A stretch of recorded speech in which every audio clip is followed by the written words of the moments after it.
Most people believe cash is king. But what if I told you, keeping too much cash is one of the fastest ways to lose money? Today, let's uncover how much cash you should actually keep, where to invest the rest, and how to avoid the most common mistakes that make investors lose wealth. Cash sitting in your bank feels safe. But here's the truth. Inflation eats it every single day. Imagine you have $10,000 today. With just 6% inflation, it becomes worth only $9,400 in a year. That's like money melting in your hands without you noticing. Does that mean you shouldn't keep cash at all? Not exactly. You need a financial safety net, your emergency fund. The golden rule: keep 3 to 6 months of living expenses in cash.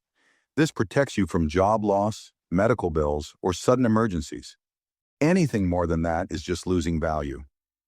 Once your emergency cushion is set, your money should be working for you. That means investing. Stocks, ETFs, index funds, they all grow faster than inflation. For example, the S&P 500 has averaged about 10% annual returns over decades. Compare that to the 0.5% interest your bank gives. Big difference, right? Now here's the trap most investors fall into: panic selling. When the market dips, fear kicks in. People sell at a loss and regret later.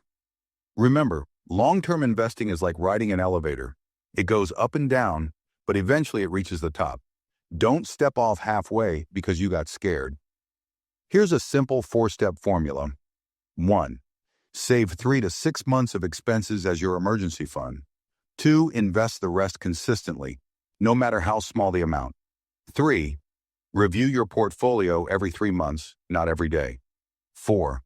Only sell when the fundamentals change, not out of fear. Follow this, and you'll always be financially prepared while building long-term wealth. Think of your money like driving at night. Cash is your seatbelt. It keeps you safe in emergencies. Investments are your headlights. They guide you forward.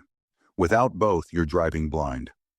So are you keeping too much cash sleeping in your account? Comment below with how many months of expenses you've saved. And if you want more clear investing strategies, hit subscribe.